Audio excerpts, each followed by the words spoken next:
The Tale of the Fisherman and the Jinni. Once upon a time, in a bustling city by the sea, lived a poor fisherman named Mustafa. He worked tirelessly every day, casting his nets into the ocean with the hope of catching enough fish to feed his family. Despite his hard work, his catch was often meager, and he struggled to make ends meet. One fateful day, after 3 unsuccessful attempts at casting his net, Mustafa decided to try one last time before giving up and heading home. As he pulled in his net, it felt unusually heavy. With great effort, he dragged it ashore and found a large, sealed brass jar caught in the net. The jar was old and covered in intricate designs, sparking Mustafa's curiosity. Hoping for treasure, Mustafa pried open the jar.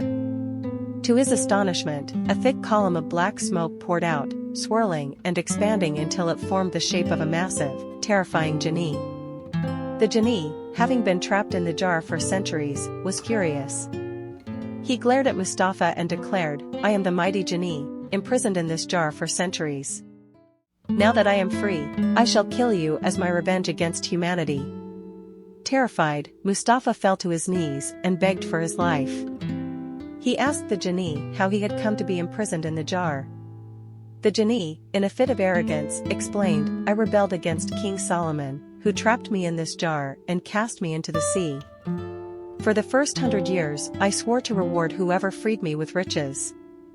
For the next 100 years, I vowed to grant 3 wishes. But as centuries passed, my anger grew. Now I vow to kill the one who releases me." Thinking quickly, Mustafa feigned disbelief and said, "I cannot believe such a powerful Jinni could fit into this small jar. Show me how it's possible." The Jinni, eager to demonstrate his power, transformed back into smoke and entered the jar. As soon as the last wisp of smoke was inside, Mustafa quickly sealed the jar and trapped the Jinni once more.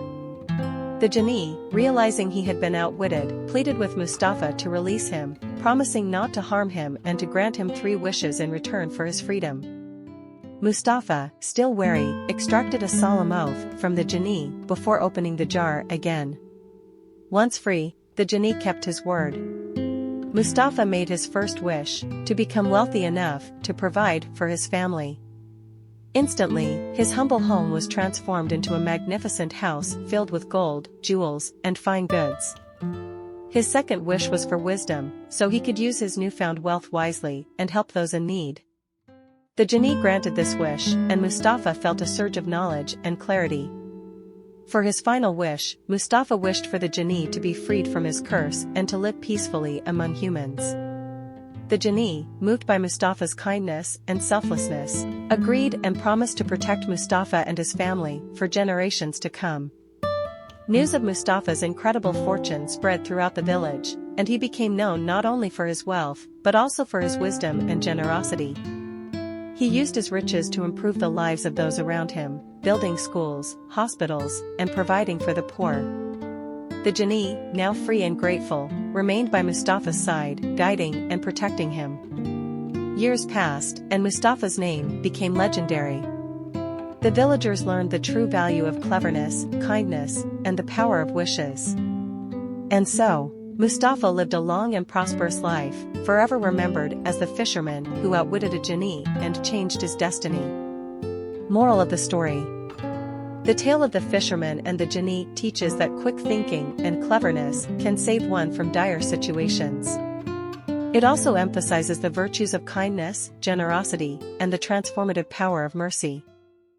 Thanks for listening to Podcast Stories. Don't forget to subscribe to get more updates.